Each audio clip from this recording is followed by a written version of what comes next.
Bom dia, senhoras e senhores. Verificado o quórum regimental estabelecido no artigo 52 do Regimento Interno do CRT Ceará e amparado pela Portaria 140, de 26 de abril de 2021, que regulamenta a realização de sessão de julgamento não presencial por meio de videoconferência, eu, Manuel Marcelo Augusto Marques Neto, presidente desta sessão, declaro aberta a 74ª sessão ordinária virtual realizada por videoconferência da primeira Câmara de Julgamento. Fortaleza, 8 de novembro de 2021. Presentes conselheiros, doutor William Falcão de Souza, doutora Antônia Helena Teixeira, doutora Mônica Maria Castelo, doutor Pedro Jorge Medeiros, doutor Felipe Amaral e doutor Carlos César Quadros Pierre. Presente também o procurador do Estado, doutor Matheus Gena Neto, secretário dos Trabalhos de hoje, na nossa Câmara, Ana Paula Figueiredo Porto. Prazer revê-la aqui na nossa sessão, na nossa Câmara. E já foi informado que hoje não faremos a leitura de atas, de despachos e processos em virtude de um problema técnico. Então, amanhã constarão em ata as sessões, os despachos e resoluções. Também não faremos a leitura da ata, da 73ª sessão, em virtude de termos feito na última sessão. Considerando, então, que não teremos leitura de ata, nem de resoluções e despachos, iniciaremos, então, a ordem do dia, na 74ª sessão ordinária. E, na sessão de hoje, teremos 4 processos da TRC, Terminal Retroportuário, Containers e Logística Limitada. Dos 4 processos, 2 da relatoria do Dr. Felipe, e já foi informado que os 2 processos eles podem ser apreciados em conjunto, considerando que notas fiscais sem registro no CITRAN, o que diferencia apenas o exercício 2015 e 2014. Então, anuncio o processo de recurso 1496/2018 e o 1497/2018, auto de infração 2018 01331 e 2018 01332, em que é recorrente TRC, Terminal Retroportuário, Containers e Logística, recorrido será julgamento per instância. Doutor Felipe Amaral, conselheiro relator. Temos a indicação de procedência em primeira instância e da procedência também pela assessoria processual tributária para os 2 processos. Passo, então, a palavra ao doutor Felipe Amaral para início do relato dos processos anunciados. Obrigado, senhor presidente, colegas conselheiros, doutor Matheus, doutora Ana Paula, muito prazer tê-la aqui conosco também. Como anunciado pelo presidente, realmente são 2 autos de infração, efetivamente, que tratam da mesma matéria, sendo apenas a competência, né, que os diferencia. Ambos eles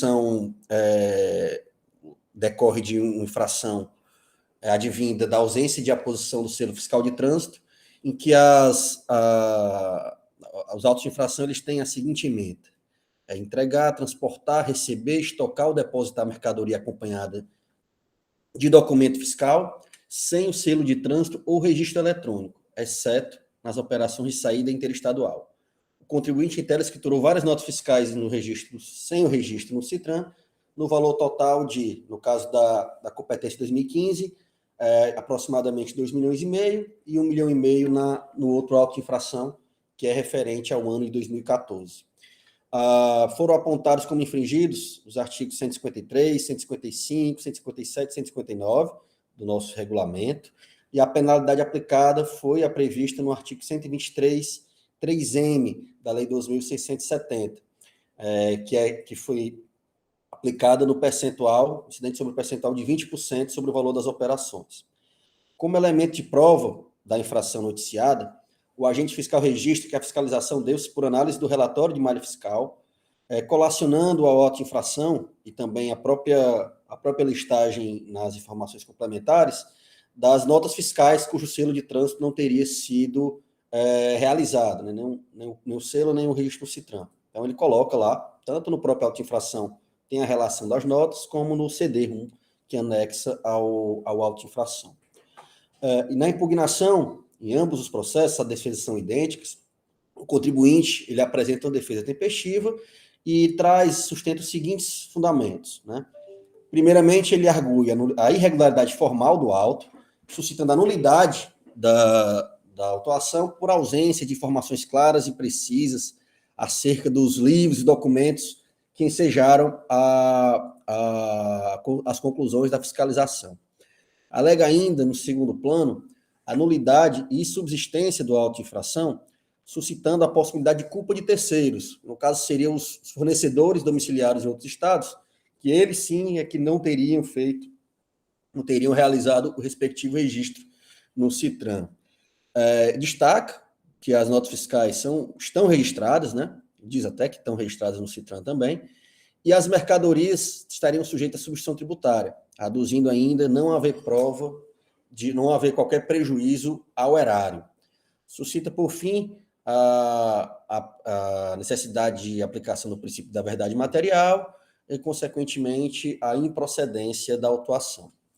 Em julgamento de primeira instância, a ação fiscal foi julgada procedente, com rejeição das preliminares de nulidade, né, com o destaque, inclusive, de que todas as notas fiscais indicadas pela fiscalização estão colacionadas nas informações complementares e no CD-RUM, bem como reafirmando a materialidade da infração, né, e não tendo o contribuinte, especificamente em sua defesa, indicado que aquelas notas fiscais, ao contrário da autuação, estariam registradas, teriam o selo fiscal ou registradas no CITRAN. Então, por esse motivo, o julgamento de primeira instância foi de procedência da ação fiscal. O contribuinte apresenta, então, recurso ordinário, onde reproduz, aí sem qualquer acréscimo, todos os fundamentos de sua impugnação. Em análise da assessoria processual tributária, esta opina pelo desprovimento do recurso com a manutenção integral da decisão de primeira instância. Senhor presidente, então, a matéria é relativamente simples, esse era o que tinha a relatar, tanto para um processo como para o outro. As defesas são realmente bem semelhantes, com as mesmas matérias, mudando apenas com relação à competência. Obrigado, doutor Felipe. Da forma regimental, passa a palavra ao doutor Matheus Zeno Neto, representante da PGE.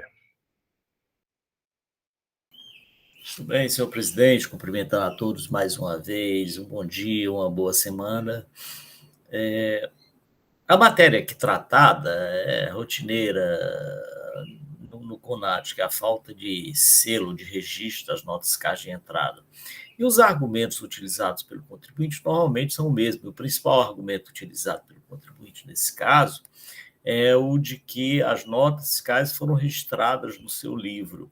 Porque os outros argumentos, tais como que as notas fiscais teriam sido registradas, sim, no sistema, no CITRAN, ele não apresenta nenhuma prova, nenhum elemento que possa indicar que as notas fiscais foram registradas. O não registro dessas notas fiscais pode decorrer de alguns fatores, tais como o sujeito passa sem parar no sistema, nos postos, razão do registro, e mesmo constatado esse fato por ocasião da entrega das mercadorias, o destinatário não é diligente para verificar se as notas fiscais foram seladas, ou mesmo o equívoco pode ocorrer por parte do próprio CITRAN, que ao registrar essas notas fiscais não registra todos os documentos. Então, os motivos do não registro podem ser vários, mas o fato é que a nossa legislação estabelece uma sanção para isso. E a sanção é essa que foi indicada pelo agente fiscal, que é a falta de selo no sistema. Se poderia pensar que isso não é importante, tal, mas é importante o registro, porque o Estado tem um certo controle sobre as mercadorias que são comercializadas aqui dentro do nosso Estado, que a Fazenda tem um controle. Então, há sim a importância da entrada dessas mercadorias, até porque o imposto que será devido na comercialização posterior desses produtos aqui dentro do Estado será melhor controlado. Mas o fato é que o contribuinte traz esses argumentos e não apresenta prova do argumento, de que a culpa seria do remetente, que não adotou as providências cabíveis. Não, quem tem que adotar as providências é o destinatário. Inclusive, como eu falei há pouco, indo ao verificar que a nota fiscal não foi registrada, ele tem um prazo para ir a uma unidade da Cefaz para efetuar esse registro. Então, a sanção aí está clara. Por outro lado, nós sabemos, e aí não posso deixar de fazer essa consideração, que essa Câmara e também o CONAT têm se manifestado no sentido de aplicar uma sanção menos gravosa para essas situações, que é a do 8L. Né? Mas a Procuradoria, como sempre, tem resistido a esse entendimento da Câmara, dessa Câmara e também do CONAT, no sentido de que deve se aplicar a sanção típica indicada pelo agente fiscal. É esse o entendimento da Procuradoria, senhor presidente. Obrigado, doutor Matheus. Processo em discussão. Doutor William Falcão com a palavra.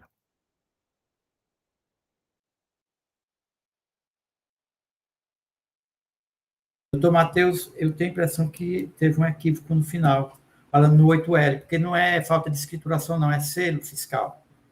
Não é o selo fiscal. Não é falta de escrituração. É isso mesmo, é isso mesmo, você tem razão.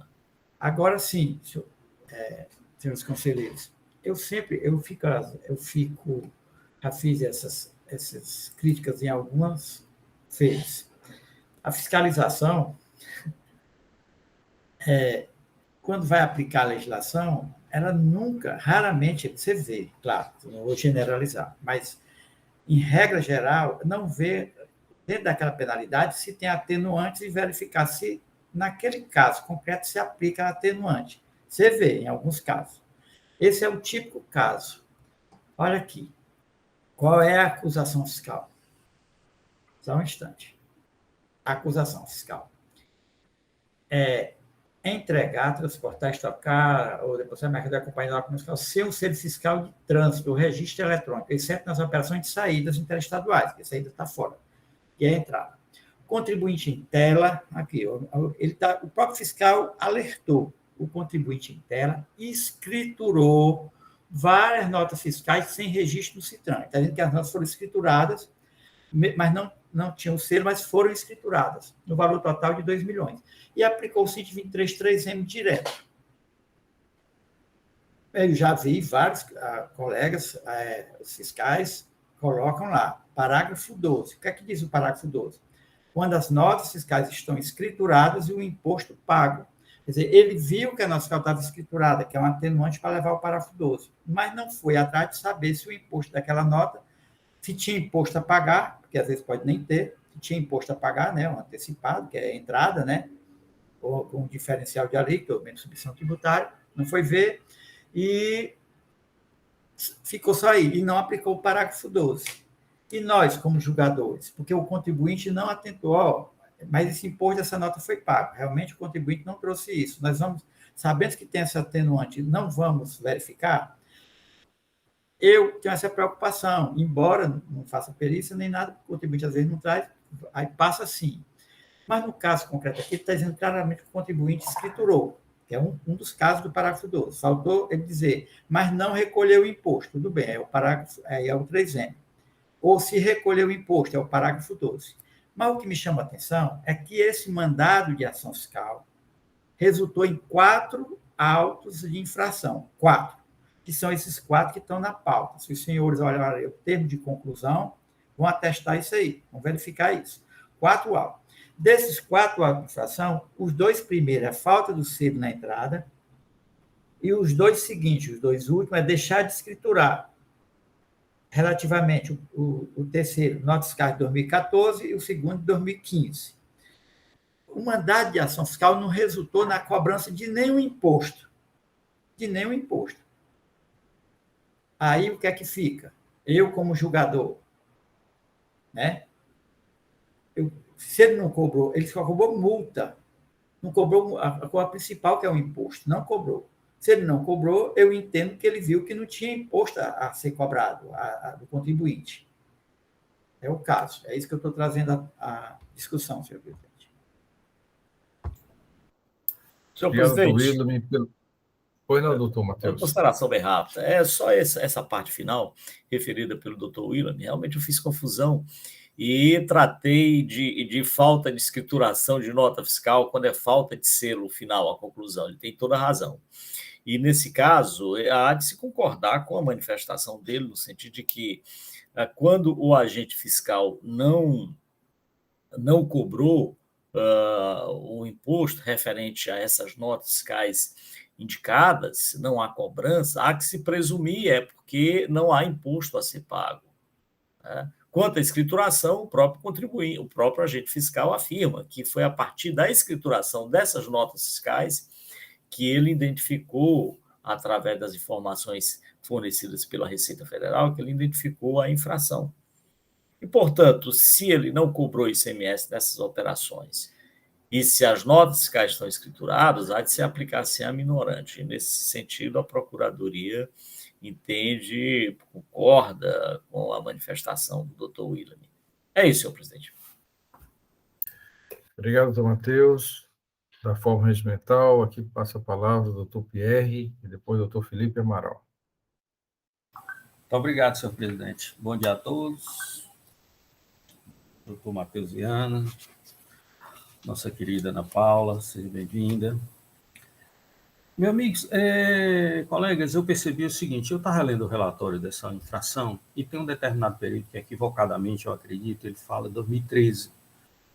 Posteriormente, escutando o relatório, 2015, aí eu fui olhar o auto, porque eu fui ver a questão de decadência e tal, então eu fui olhar o auto, era 2015. Mas me chamou a atenção também que ele é uma empresa de, se eu não me engano, como Terminal retroportuário.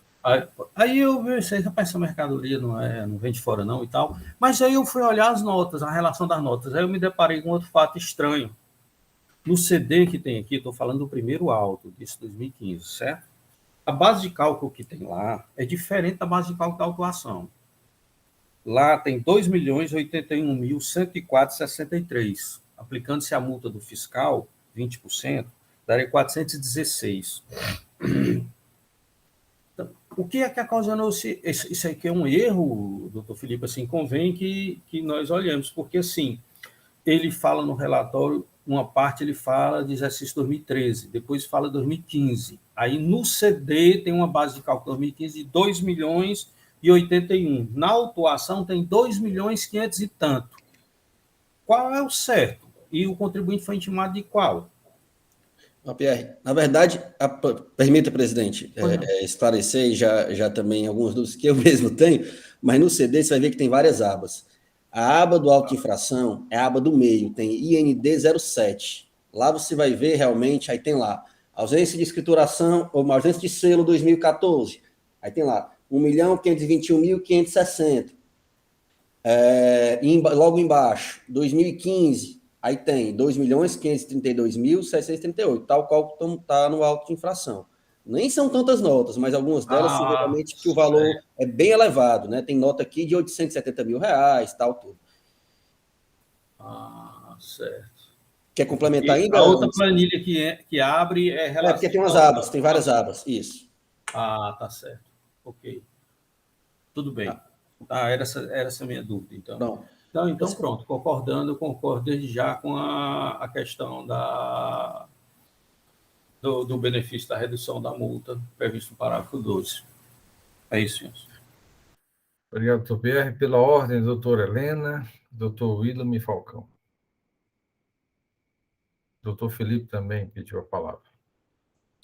Pode, doutora Helena.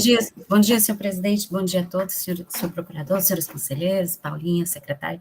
Não, eu estava só vendo aqui que o doutor William mencionou aí os autos de infração, e eu fui olhar se esses dois autos que estavam aqui para julgamento poderia ter alguma dessas notas fiscais, mas aí esses outros autos de falta de escrituração, eles se referem a falta de escrituração nos casos de saída, né? Então, não haveria concomitância realmente dos documentos, né? E, realmente, eu verifiquei aqui que existe, nos dois autos de infração, existem planilhas relacionando os documentos fiscais. E me surgiu também uma dúvida, eu não tive condições de verificar a chave, porque o fiscal relaciona, ele diz quais são os números das notas fiscais nas planilhas, mas eu não consegui verificar quais são realmente os equipamentos, quais são os produtos, os itens dessas operações, que elas foram registradas, Dr. William bem mencionou aí, na própria informação complementar, aliás, não é nem na informação complementar, é na peça principal do auto de infração. O agente do fisco diz, né, que essas mercadorias foram analisando que o contribuinte em tela escriturou documentos fiscais. Então, cabe bem realmente esse parágrafo, essa atenuante do parágrafo 12, aí mencionado pelo Dr. William. Mas eu ainda estou na dúvida, assim, por que realmente não foi cobrado o imposto dessas operações. Se algum conselheiro puder esclarecer, aí eu não consegui identificar. Que tipo de operações são essas que não foi cobrado o imposto?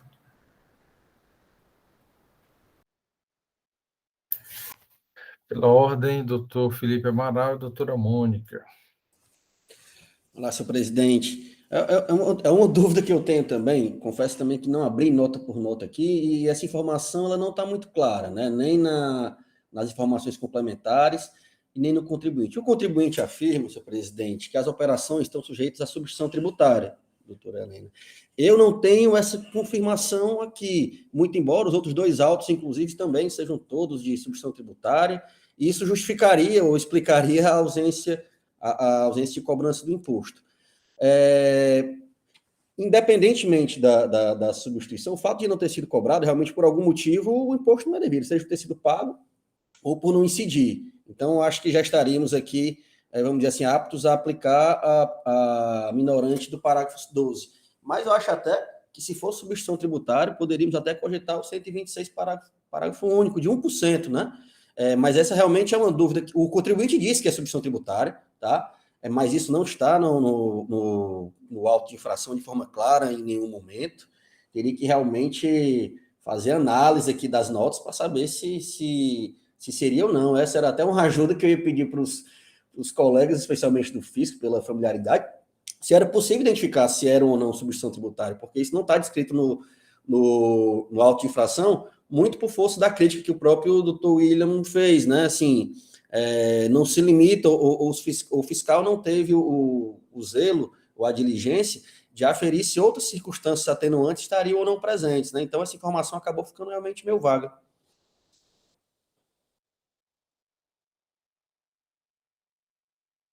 Obrigado, doutor Felipe. Pela ordem, doutora Mônica.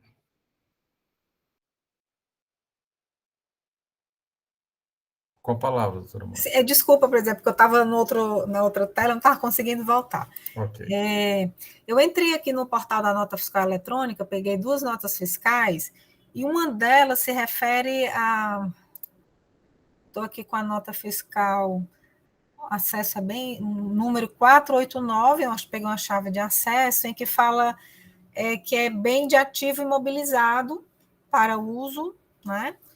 E tem uma outra também, no caso aí, caberia aqui o diferencial de alíquota, assim. E tem uma outra, que a descrição aqui é venda de mercadoria.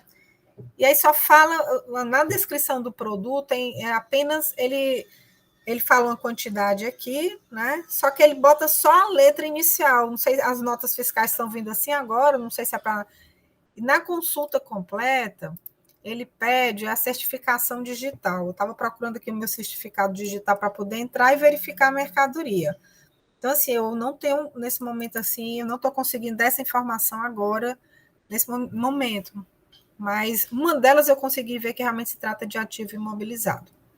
Teria, no caso, sim, que pagar o diferencial de alíquota, né? Teria a cobrança do imposto. Obrigado, doutora Mônica. É isso, presidente.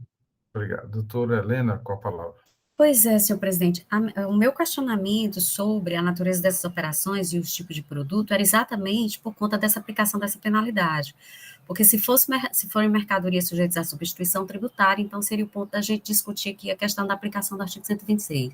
Caso contrário, se forem bens de ativo imobilizado, como a doutora Mônica citou aí um dos exemplos, a gente teria até que analisar realmente se caberia essa atenuante prevista no parágrafo 12, porque a atenuante do parágrafo 12, ele diz assim, o valor, a penalidade prevista no artigo do MD será reduzida a 2% do valor da operação para ação quando o imposto houver sido devidamente recolhido. Então, assim, esse imposto foi devidamente recolhido, tinha cobrança diferencial de alíquota, foi pago o diferencial de alíquota.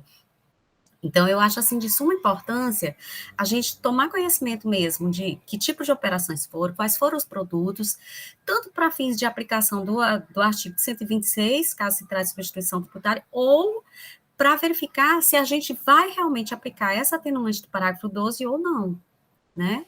Que eu concordo com a aplicação do parágrafo 12, desde que se verifique que o imposto que era devido por ocasião das entradas tenha sido, sim, recolhido.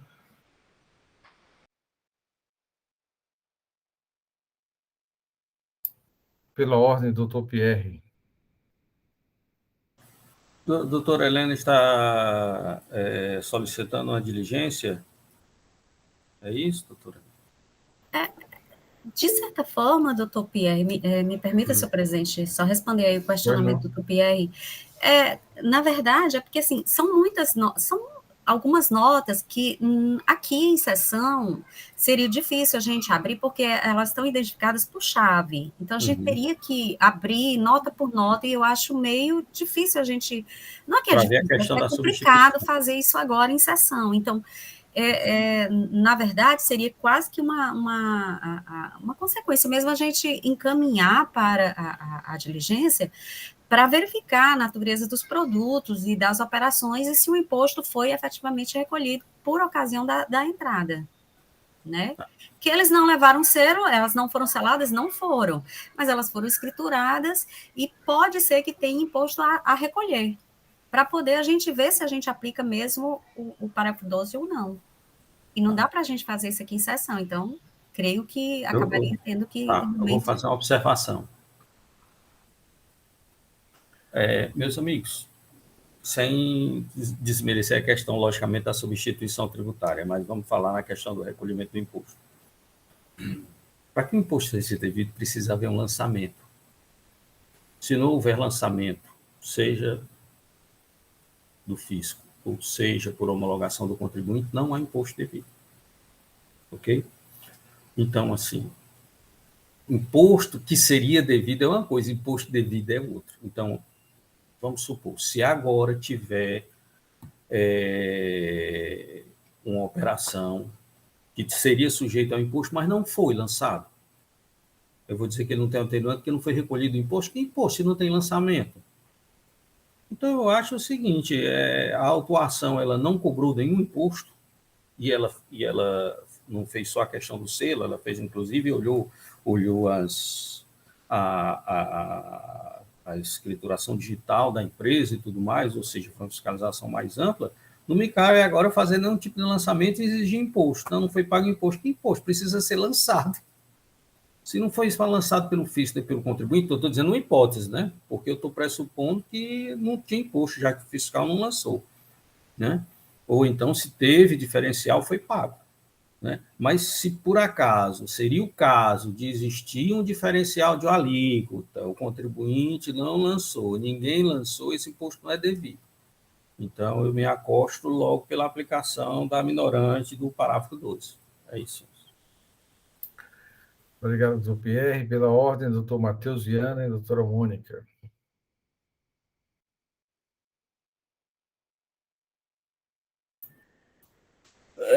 Essa questão é muito interessante.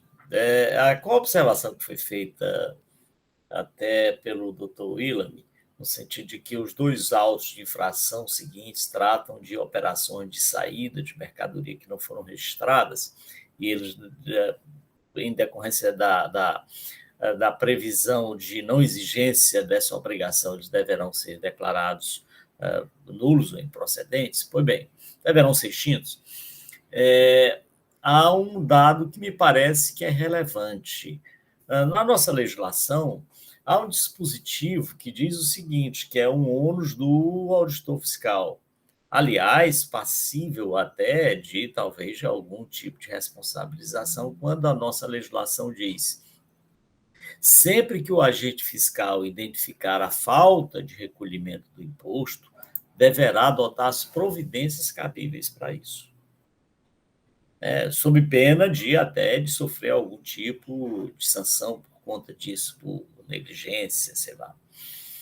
É isso que estabelece a nossa legislação. Então, eu tenho que deduzir, é um raciocínio razoável, no sentido de que se o agente fiscal, ao efetuar essa fiscalização, não identificou, ou se identificou, ele não adotou as providências, quais seriam essas providências? Se está dentro da esfera de competência dele, era efetuar o lançamento. Se não está dentro da esfera de competência dele, era fazer a informação ao setor competente para que o setor competente efetuasse essa cobrança.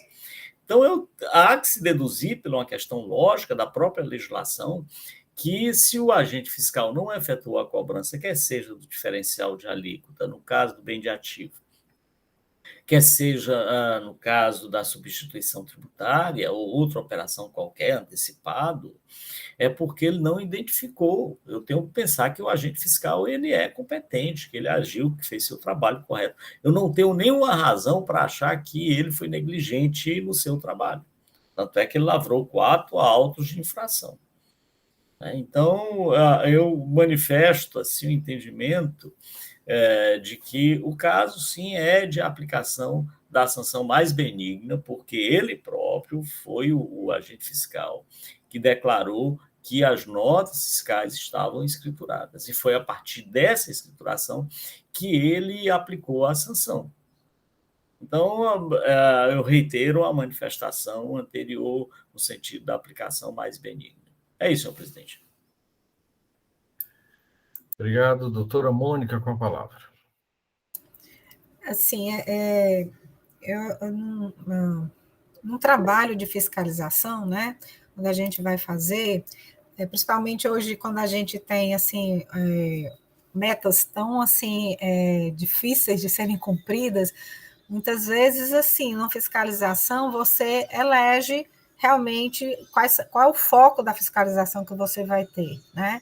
Então, quando você verifica uma fiscalização e você elege, por exemplo, você verifica determinados erros que estão lá, né? E que você pode fazer o levantamento disso aí, fazer a autuação disso, não é que a pessoa deixou de ser diligente ou deixou de ser competente, apenas ela precisa, digamos assim, agilizar uma ação fiscal. E isso não significa que a pessoa esteja deixando de ser competente, né? Então, questão de, vejamos os nossos processos, né? A gente tem um monte de processo, muitas vezes a gente gostaria de se esmiuçar mais em determinados assuntos, a gente passa superficialmente por determinados assuntos. Todos nós somos fadados a esse tipo de coisa. Isso não significa da nossa incompetência, né? Então, é só uma questão aqui que, diante de uma fiscalização, você não tem, muitas vezes, como abarcar tudo de equivocado que você poderia, se realmente você tivesse mais tempo para esmiuçar uma ação fiscal. Tá? Então, é da própria dinâmica mesmo, da fiscalização do tempo e do que é cobrado mesmo. Então, isso tudo é para dizer que nós também aqui temos um controle de legalidade para ser feito, né? E a gente não pode, a questão de, por presunção de achar, a gente está verificando o quê? Textualmente que tem notas fiscais aqui que o imposto é devido. Tá? Em muitas outras situações, a gente já sim encaminhou para que fosse verificado que se aquele imposto foi recolhido e se a nota fiscal aproveita e verifica realmente a nota fiscal está escriturada. Mas o fiscal não viu isso. Mas vamos ver, a gente está encaminhando para a gente ter a certeza e a convicção da penalidade que a gente efetivamente vai aplicar. Nós estamos fazendo aqui um controle de legalidade. Essa é a nossa função aqui. Tá? Então, porque o auditor não fez, porque o contribuinte não fez. Então, eu acho que esse é o momento. Nós podemos fazer, como muitas outras vezes nós já fizemos, essa mesma situação de falta de aposição, né, de selo de trânsito, de registro eletrônico de passagem, em que a pessoa se satisfaz, olha, está no CITRAN, não foi registrado, então eu aplico aquela penalidade. Então, aqui, o contribuinte também não trouxe, a fiscalização não trouxe, o contribuinte também não trouxe. Por conta disso, nós vamos passar ao largo. Assim, acho que é uma questão de convicção mesmo, né? A gente querer aplicar, por uma questão de controle e legalidade, aquilo que realmente a gente entende que é a penalidade mais correta. Né? Eu acho que, nesse sentido, eu entendi assim, o raciocínio, como muitas outras vezes a gente já fez, eu volto a dizer aqui, de como isso não está claro, a gente caminhar para uma diligência para fazer essa verificação. E aí sim, de acordo com essa certeza, aplica-se atenuante. Ou se quer aplicar de qualquer jeito por aplicar. Né? Então, acho que essa é uma questão que a gente pode refletir. Obrigado, doutora Mônica, pela ordem, doutor Falcão e doutor Pierre. Pois é, senhor presidente, eu abri a margem a essa discussão justamente por conta do que eu disse no começo, né? E a fiscalização, às vezes, não vai atrás desse detalhe do parágrafo 12. Agora, o que eu disse aí é que sim, são 4 mandados de ação fiscal cujo ICMS não foi cobrado. Então, é uma presunção, que a doutora Mônica acabou de falar. Eu entendo, né, apesar daquela questão da perícia estar superlotada de processo, mas eu acho que não é uma diligência difícil. Seria apenas para saber se naquelas operações, são 20 e poucas notas, são 28. Eu conferi algumas aqui, mas não consegui ver qual é a mercadoria, nem nada, para ver se adiantaria. Mas apenas para verificar, o fiscal está dizendo que elas estão escrituradas. Então, verificar se naquelas operações de entradas, essas notas que não receberam cedo na entrada, se elas foram tinha imposto a recolher sobre aquelas operações e se o imposto foi recolhido. Aí não há nenhuma dúvida quando vier a resposta dizendo não tinha imposto, era isenta, era alguma coisa desse tipo. Ou então o imposto foi recolhido, aí sim, com toda segurança, né, com 2 pés bem calcados no solo, dizer, é o parágrafo 12. Porque da forma que nós estamos dizendo, que nem eu levantei, é dizer, como o fiscal não cobrou, e o fiscal, que nem nós, qualquer um, pode cometer algum equívoco, né, da ação fiscal, de deixar de cobrar. Não posso afirmar que tem. Então, para tomar uma decisão bem segura, eu entendo que deveria pedir apenas uma diligência para verificar se aquelas são 20 e poucas notas, se eu não me engano, 28 notas fiscais, o imposto foi efetivamente recolhido, no sentido de aplicar o parágrafo 12 do artigo 123, com mais segurança.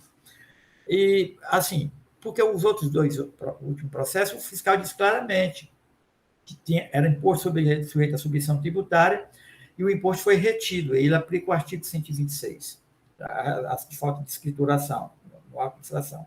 Essa ele diz apenas que as notas fiscais foram escrituradas. Geralmente, quando ele separa em tributadas, os que não são por submissão tributária, ele diz tributação normal, mas aqui ele não falou isso, né? Nem também que o imposto tinha sido pago. Eu pessoalmente, sempre defendo isso, que, no caso, seria a diligência para confirmar se aquelas operações de entradas estavam tributadas pelo ICMS e se o imposto...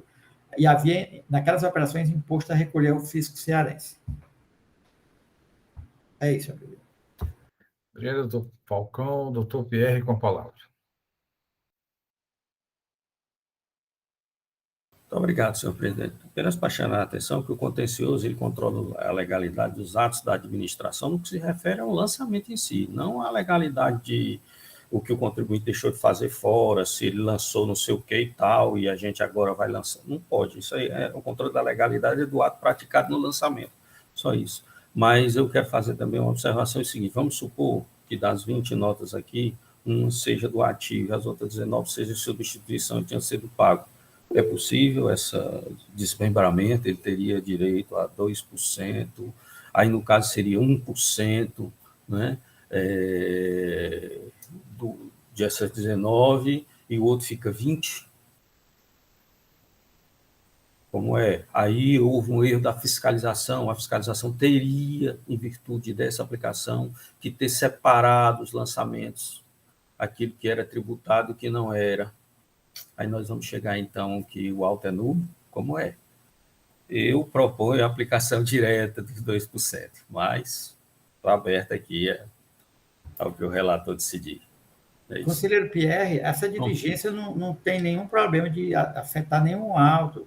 A diligência é apenas para saber, nós podemos aplicar o parágrafo 12 agora, mas pela presunção de que se não foi feito o lançamento, cobrança de ICMS, nem o auto de infração, é porque aquelas operações não tinham, mas isso era uma presunção. Eu só estou dizendo que há uma grande possibilidade que dessas 20 notas, 18 ou mais ou menos, não tenha imposto, e talvez uma ou duas tenham. E aí eu quero saber como é que vai ser. Isso aí poderá levar, inclusive, à nulidade do auto, que não possibilita a aplicação da penalidade, como é. Não tem nulidade. Não tem nulidade. Nós vamos discutir posteriormente. Aí simplesmente não aplicaria aplicaria o se aplicar parágrafo 2% para tudo, vai ser aplicado 2% para uma parte do lançamento e outra não, ou ele vai perder o direito, porque uma delas o fiscal não fez o lançamento correto, que era separado ou não. Só questão de ordem, senhores. Doutor Pierre, concluiu? Pronto, doutor William. Aliás, doutor William, antes da sua fala, tem o doutor Felipe Amaral. Eu lembro aos senhores que há um pedido à parte de nulidade, porque, segundo a recorrente, há irregularidades formais, ausência de prova. Então, a matéria também tem que ser discutida, se há nos autos elementos que comprovam a acusação, e, pela discussão, qual a penalidade a ser aplicada, ou seja, atenuante ou não. E aí cabe ao senhor decidir, mas com a palavra do doutor Felipe, lembrando que há um pedido da parte sobre nulidade.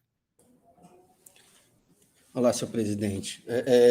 Eu ouvi atentamente a todos e, assim, embora eu esteja seguro de aplicar o parágrafo 12, os conselheiros já manifestaram aí que tem, vamos dizer assim, para ter maior segurança a diligência, e eu não me oponho por dois motivos, né? Primeiro, pela própria... A gente está aqui para chegar na decisão mais justa, se há dúvidas, vamos saná-las. E segundo, assim, por amostragem, aqui a consulta que fui fazendo, as notas fiscais, acredito que se não 100%, é mais de 90%, ou é operação não tributada ou tributada por substituição. Tem aqui umas vendas, venda de combustível tal, que seria substituição. E aí, um outro motivo pelo qual não me oponho à diligência é que, na minha visão, se forem operações tributadas com imposto pago, parágrafo 12. Se for operação substituição tributária ou não tributada, parágrafo único do artigo 126. Então, assim, até um benefício para o contribuinte numa diligência, né, ela poderia, sim, ser efetivada, e eu não vejo óbice de se aplicar penalidades diferentes no mesmo auto. Acho que isso não seria uma nulidade. Então, por esse motivo, até para realmente, para que todos fiquem confortáveis de estar julgando, eu não me oponho a essa diligência de aferir justamente se essas operações de entrada, e realmente não são tantas, somando os dois autos, acho que vai dar umas 50 operações, a grande maioria é movimentação de ativo, para uso externo, é mera remessa, realmente. Então, espero que consigamos fazer esse ano, né, presidente? Estamos aí nesse sprint final, mas eu não me oponho de jeito nenhum a baixar a diligência. Então, Felipe, só com relação às nulidades que a empresa apresenta aí. Não, afasta as nulidades, né? Na verdade, os autos de infração, eles trazem, sim, todas as notas fiscais. O contribuinte poderia, inclusive, ter sido mais diligente e ter trazido essas informações que estamos aqui questionando. Ele poderia ter dito, as operações são substituição tributária, está aqui, ou não são incidentes, a aplicação da penalidade é essa, acaba nos dando um trabalho a mais, mas o auto de infração, ele propicia ao contribuinte ter feito tudo isso, tá? Então, por isso, afasta as nulidades. Ok, obrigado. Doutor William, quer fazer mais alguma consideração com relação ao processo, aos dois processos? Não, senhor presidente, não. Então, senhores, considerando aí a preliminar de nulidade invocada pela empresa, com relação a irregularidades ou ausência de provas, algum voto em sentido contrário à manifestação do doutor Felipe Amaral, relator, então, preliminar afastada. Com relação ao pedido de perícia, e aí a sugestão, né, para verificar a natureza dos produtos e operações, né, essas operações de entrada, e se há ICMS devido e se houve o respectivo recolhimento. É nesse sentido, doutor Felipe? É sim, senhor presidente. Ok. Então, senhores, com relação... Desculpa, presidente, Como é o sentido? me ausentei um pouco assim do pensamento. Pode repetir, por favor? Desculpe. Doutor Felipe, com a palavra, que é aquele... A sugestão, para mim, tá ok, mas obviamente o ajuste, se os conselheiros quiserem, é para aferir a natureza, né, das operações, Isso, se elas são ou não, incide ou não sobre elas, ICMS, e se incidir, se os tributos foi ou não recolhido.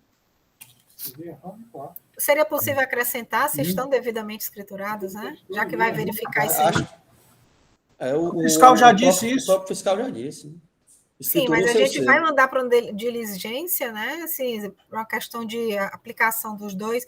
Vamos supor que não volte aqui nessa composição, né? Para aplicação da própria. O que está dizendo a penalidade são dois requisitos, né? Se a gente vai mandar para a diligência e a gente está buscando essa verdade, né? Da aplicação do que é mais justo, eu acho que a gente poderia acrescentar a verificação da escrituração e do imposto, né? Ok. O fiscal já disse que está escriturado. Ele viu através disso, eu não estou entendendo. Só lembrando, senhores, que... E aí, doutor Felipe? Pode talvez ler a acusação para ficar mais claro, se contempla essa sugestão da doutora Mônica. Na minha visão, o presidente já é fato meio incontroverso, né? Ele coloca, na verdade, ele descobriu a ausência de selo justamente porque a nota foi escriturada sem o selo. Ele informa aqui na própria ementa, né? Doutora Mônica. O contribuinte em tela escriturou várias notas fiscais sem o selo. A própria acusação, ela já destaca, né, que as notas foram escrituradas, entretanto, estavam sem o selo de trânsito. Bom, doutor Felipe já formulou o quesito. Algum voto em sentido contrário, senhores? É claro que nas considerações do despacho, fará também essa observação, né, que a partir do próprio lançamento, do próprio auto de infração, notas fiscais foram escrituradas, entretanto, não consta o selo de trânsito. Então, esta Câmara, por decisão unânime, afasta preliminarmente a nulidade suscitada pela parte por ausência de provas e irregularidades formais e, preliminarmente também, decide converter o curso do processo em realização de diligência para verificar a natureza dos produtos e as operações de entrada, se o ICMS devido e se foram recolhidos. Nesses termos aí que o doutor Felipe, né, elaborar o despacho para a verificação. Nenhum voto contrário, vamos dar prosseguimento à nossa sessão.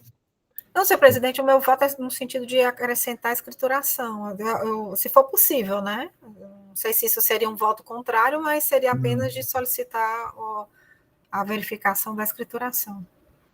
Doutor Felipe vai elaborar o despacho, né? O que eu comentei, doutora Mônica, assim, nas próprias considerações, acredito que isso deverá constar, né? Mas fica a sugestão aí registrada, para que o doutor Felipe... Doutor Felipe já coloca que já foi escriturado, o fiscal já fala que já foi escriturado, né? Já coloca nas considerações dele aí. Eu estou entendendo. Apenas estou querendo dizer que se isso for um problema, né, no caso aqui do relator, de colocar para verificar a escrituração, gostaria que no meu voto, então, constasse que eu gostaria que visse a questão da escrituração. Só isso. Ok. Pronto, destacaremos na ata. Senhores, vamos dar prosseguimento, são 9h42, vamos em frente, não é isso? Tem merenda não, né, doutor Pedro? Senhores... Apesar do Pierre ter feito assim com a mão, mas vamos continuar, presidente. Presidente, só uma duvidazinha, se me permite, operacional mesmo aí. A gente rejeitou aqui as preliminares, mas eu faço por despacho mesmo, já fundamento essa rejeição também no despacho. Só duvidazinha mesmo procedimental aqui, ou se faço por resolução? Não, na verdade, vai constar na ata que a preliminar foi afastada, e no seu despacho, você pode até colocar, considerando que houve, né? Tá. Apenas brevemente. O importante são os quesitos, né, que devem ser encaminhados, mas o principal é que conste em ata, porque numa outra sessão, ao ler em ata, né, após a leitura da ata, vão verificar que essa nulidade suscitada pela parte já foi afastada. A não ser que surja uma outra, né, para ser apreciada. Então, senhores, dando prosseguimento, temos 2 processos também da TRC Terminal Retroportuário, processo 1498, auto de infração 2018-0341, e o processo 1499-2018, auto de infração 2018-0342. Relatoria do doutor Pedro Jorge. Notas fiscais não escrituradas, operações de saída, o que diferencia o exercício 2014-2015. Doutor Pedro, entendo que podem ser apreciados em conjunto, é isso? Exatamente, presidente. Só muda um ano, né? Perfeito. Então, considerando que a mesma matéria, o que diferencia são os exercícios, a indicação de parcial procedência em primeira instância, a assessoria processual tributária também indica parcial procedência. Passo a palavra ao conselheiro relator, doutor Pedro Jorge, para o início do relato. Pois não, presidente, bom dia a todos aí, aos nossos conselheiros, doutor William Falcão, doutora Mônica, doutora Helena, doutor Pierre, doutor Felipe Amaral, nosso queridíssimo procurador, doutor Matheus Viana, nossa secretária, doutora Paula, substituindo aqui a doutora Evaneide, e o nosso presidente Manuel Marcelo. A recorrente, como já foi falado no processo anterior, é a TRT, Terminal Retroportuário de Containers e Logística Limitada. A presente demanda consiste em autoinfração, lavrado. Isso aqui eu estou lendo, a primeira é a relativa ao ano 2014, é a 1498. Tá? A presente demanda consiste em autoinfração, lavrado para cobrança de multa no valor de R$143 mil, nos termos seguintes: infração decorrente de operação com mercadoria ou prestação de serviço tributado pelo regime de substituição tributária, cujo imposto já tenha sido retido. O contribuinte em tela deixou de escriturar no livro de saídas diversas notas fiscais, no valor de R$1.430 mil, no exercício 2014, conforme relatório em anexo. No período da infração, ela teria sido de janeiro de 2014 a dezembro de 2014. E a penalidade foi o artigo 126 da Lei 12.670, alterado pela 16.258 de 2017. Segundo o fiscal, entre janeiro de 2014 e dezembro de 2014, com base no cruzamento entre notas fiscais eletrônicas emitidas e os registros da escrituração fiscal digital, verificou-se diferença de saída. Ou seja, as notas fiscais emitidas pelo contribuinte fiscalizado e não declarado na FD, descumprindo a obrigação acessória e ficando sujeito à penalidade do artigo 126 da Lei 12.670. As folhas 16 seguintes, a autuada apresentou impugnação. Preliminarmente, fundamenta sua argumentação em 2 pontos: nulidade do auto por violação ao devido processo legal e por cesseamento de defesa em razão de erro na indicação do artigo infringido pelo autuado, o qual não corresponderia à descrição da infração. E segundo ponto, é a suposta ausência de provas para fundamentar o fato ilícito alegado pela autoridade. No mérito, ela sustenta a sua defesa em um ponto principal, que é a violação do princípio da verdade material por suposta insuficiência das provas trazidas pela autoridade fiscal. Em análise em primeira instância, o julgador entendeu pela parcial procedência. Esclarece primeiramente os artigos que estabelecem as condutas infringidas pela autuada, que são os 285, combinado com 289 do decreto 24.569. Em seguida, tratando da improcedência das nulidades alegadas pela parte, afirma que o agente fiscal relata em informações complementares que realizou o exame de dados constantes em relatório da mala fiscal, com indicação das diferenças de saídas de notas fiscais emitidas pela empresa sob fiscalização não declarada em sua FD. E continua em seguida: é necessário observar que, apesar do relato restrito indicado no auto de infração, consta nos autos informação complementar relatando a execução da ação fiscalizatória e descrição da conduta do contribuinte considerada infracional à legislação tributária. bem como o fundamento legal considerado pelo agente fiscal para a lavratura do auto de infração. Tal procedimento realizado pela autoridade fiscal permitiu à empresa contribuinte autuada tomar conhecimento das infrações e comprovações necessárias para exercer sua defesa de forma regular. Por fim, o julgador apresenta ressalva quanto ao enquadramento entre a infração cometida e a penalidade cabível. Frisa o julgador que a penalidade aplicada do artigo 126 da Lei 12.670 deve ser considerada como uma minorante, por inobservância da obrigação principal e não pela inobservância da obrigação acessória. Ademais, a infração específica relativa à não escrituração dos nossos fiscais em livro de registro de saída fora revogada. Deste modo, deverá ser aplicada ao caso a sanção do artigo 123, 8D, da Lei 12.670. Altera, portanto, o julgador a penalidade aplicada. Então, o julgador de primeira instância, ele alterou a penalidade para o 123, 8D. O autuado não apresentou recurso ordinário, né?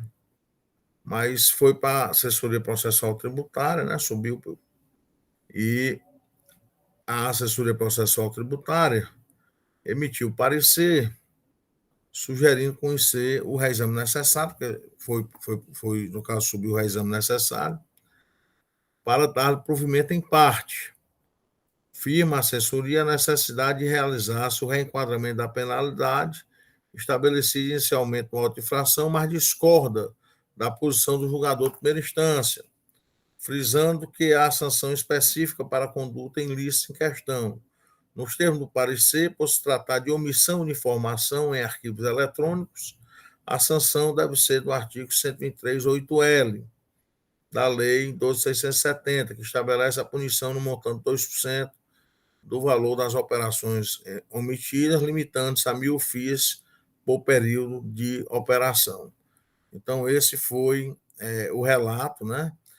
No caso, o do de 2015, é idêntico, presidente, só mudou realmente o ano e o valor, né? Porque no 2015 o valor foi 2.081.000, né? E o valor da multa foi 208.110,46 centavos, o valor da multa, que foi de também 10%, né? Exatamente como do primeiro auto, né? Esse aí é o auto 1499. Então é isso, presidente, isso aí é o relato conciso dos dois autos de infrações.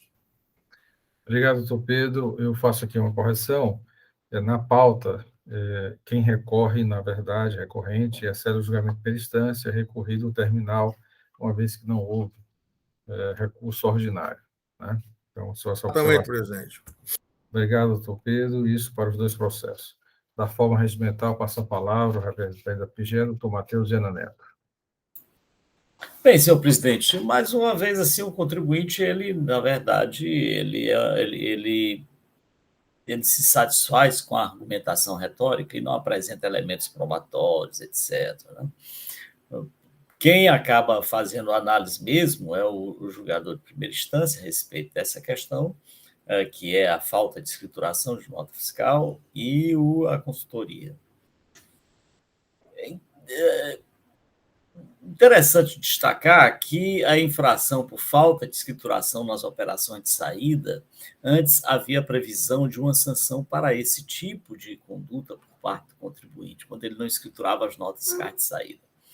Mas o legislador, ele resolveu modificar, né, a Fazenda, por entender à época, lembro mais ou menos essa discussão, de que se o sujeito não escriturava a nota fiscal de saída, ele, na verdade, estava deixando de recolher o imposto devido, e, portanto, o que seria cobrar nessa operação seria o imposto devido. Mas esqueceu o legislador que, às vezes, a falta de escrituração ocorre em nota fiscal que não tem imposto nenhum, como é o caso, nesse caso aí, como a própria apontado pelo agente fiscal. E, nesse sentido, haveria de ser aplicada, então, a sanção, já que não há previsão específica para esse descumprimento de obrigação tributária, aquela prevista no 8D. Mas ocorre que, com as modificações que foram realizadas na legislação posteriormente, generalizou-se, de certo modo, a falta de escrituração de nota fiscal, quando tratou dos arquivos eletrônicos, né, de escrituração de nota fiscal eletrônica. E aí ele não faz referência se é falta de escrituração de entrada ou de saída. Essa é a razão pela qual a consultoria sugeriu a aplicação dessa penalidade prevista lá no 8L, e não no 8D, com as limitações ali estabelecidas. Então, senhor presidente, me parece que a conduta a ser realizada no presente caso mesmo, tendo em vista a falta de escrituração de nota fiscal eletrônica, é essa prevista no 723.8L mesmo. E é nesse sentido que a Procuradoria se manifesta para ambos os autos de infração. É isso. Obrigado, doutor Matheus Viana. Processo em discussão, senhores. Alguma discussão a ser tratada? Doutor Falcão, com a palavra. Senhor presidente, eu achei interessante o julgamento singular que aplicou o 8D, né? O 8D. E eu observei que o D, com a penalidade antiga, dizia a gente aplicava no todo, né? Porque a gente só aplica quando diz por documento, por período, né? Se defende isso. E a julgadora, não, só um detalhe que eu vi. Quando ela foi aplicar, ela aplicou as 200 ofícios, vezes o valor da ofício do período e multiplicou vezes 12. E ela diz, por período, onde não foram escrituradas as notas fiscais. Mas quando eu consultei a planilha só foi um período, que foi em novembro, são 2 notas fiscais, a base de cálculo é R$1.430.000. Deu uma, quer dizer, a multa lançada na inflação foi 143 mil, a do julgador, da forma que ela calculou, né? Até eu achei assim, estranha a forma de cálculo, deu um valor de 6 mil e pouco, e a multa passando a 8L, tal qual parecer, a multa ainda fica menor do que a do julgador, a metade do julgador, 3 mil e pouco. É só assim, para chamar, eu só lembrar, chamar a atenção, não sei se os conselheiros viram isso. Eu achei estranho o cálculo. Primeiro, de colocar o 8D, já que tem o 8L que fala em omissão, né? Nos arquivos, na FD. Aplicar o 8D dizendo que não tinha penalidade específica. E depois o próprio cálculo, que aplicou por período de apuração, quando todos nós do CONAT já sabemos que não existe essa por período de apuração. A multa ela é autônoma. Lançou a operação, não tem que procurar quantas notas são, porque quando a infração pede por documento, ela diz por documento fiscal, pode olhar. Então, por período de apuração. Se ela não disse nada, está silente, é porque ela está levando em consideração a infração como um todo, independente do documento do período. Eu achei estranho. Ela ter multiplicado por 12, porque, inclusive, aqui a planilha são 2 notas do mês de novembro, então não tinha que multiplicar por 12, mas tudo bem. Mas esse tipo de auto eu acho que não tem problema nenhum, não tem mais controvérsia, a não ser os conselheiros que não concordam com a aplicação tem um 3G, que aí nem foi aplicado o 3G, foi o 126, né, que é a substituição tributária. Mas, 3G não dá não, doutor William, minha nota de saída. Não é de entrada não, é de saída, exatamente. Então, nem controvérsia tem, é isso que eu ia dizer, nem controvérsia tem, só tem a controvérsia quando é a nota fiscal de entrada, que é a 3G. Quando é a de saída, é unânime. É isso, senhor presidente. Obrigado, doutor William. Doutor PR, pediu a palavra? Eu acho que todos já estão contemplados aí com o entendimento que é o 8L mesmo, e não aplicado pelo primeiro grau. Vou chamar a atenção, mas o doutor William já foi em cima da questão da saída e tudo mais. Mais alguma discussão, senhores? Então, como voto, o conselheiro relator para os 2 processos, doutor Pedro Jorge. No caso, conhecer o reexame necessário, né? Para dar-lhe parcial provimento, não é isso? É negar o provimento. É negar, no caso, né?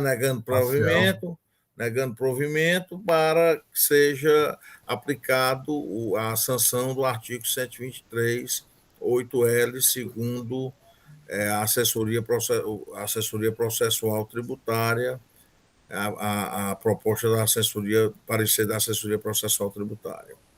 Porque, na verdade, a gente confirma a parcial procedência, entretanto, com fundamento diverso, né, o 138L. Então, pronto, confirmando a parcial procedência com fundamento diverso, 138L. Então. Mais alguma discussão, senhores? Aqui tem a bateria do seu computador. Pronto. Senhores, concluindo aqui a nossa sessão, com os dois últimos processos da pauta, assuntos gerais, algum assunto a ser tratado, discutido nesta sessão? Não havendo. Presidente? Pois não, doutor Só com a listagem das resoluções que foram enviadas. Quer que faça Chegaram? ou fica para amanhã? Vamos fazer, até porque nós temos tempo, né? Aproveitar esse momento e faremos a leitura dos despachos e resoluções que os senhores entregaram nesse intervalo, que vão constar em ata, e para aprovação, depois publicação. Com a palavra, Ana Paula. Presidente, foram encaminhadas para aprovação as resoluções. As resoluções referentes aos processos de números 49 e 48 de 2018, auto de infração 2018 10787 e 4951 2018, auto de infração 2018 10791, encaminhadas pelo conselheiro Fernando André Martins Teixeira. O conselheiro Dr. José William Falcão de Souza encaminhou para aprovação a resolução referente ao processo de número 3974/2019, auto de infração 2019-09-516. Dr. Carlos César Quadros Pierre, as resoluções referentes aos processos de números 3486, 3487 e 3488/2018. Auto de infração 2018-06992, 2018-06991 e 2018-06990. Conselheira doutora Antônia Helena Teixeira Gomes encaminhou para aprovação as resoluções referentes aos processos de números 1785, 1786 e 1787/2019, autos de infração 2018-20-652, 2018-20-653, 2018-20-655. Também a resolução do processo 236/2014, auto de infração 2013-180-10, e o 3952/2018, auto de infração 2018-04888. É só, presidente. Senhores, alguma sugestão, considerando que receberam com antecedência esses processos, resoluções para sugestão, não tendo nenhuma sugestão de alteração, considera-se aprovada. Gostaria de convocar os senhores para a 75ª sessão ordinária virtual de 9 de novembro de 2021, terça-feira, e teremos 4 processos da Lojas Renner S.A. Processo da relatoria da doutora Mônica Maria Castelo, os 2 primeiros processos, e os processos, 2 últimos processos, relatoria do doutor Carlos César Quadros Pierre. Então, desejo um bom dia a todos, uma boa semana e até amanhã, se Deus quiser. Bom dia. Senhor presidente, senhores Bom dia, conselheiros, Presidente, Paulinha, uma Só uma questão de boa ordem. semana, Só bom questão de trabalho, um abraço a todos. Está gravando ainda, presidente. está gravando, Quero pedir exatamente, Ana Paula, para encerrar.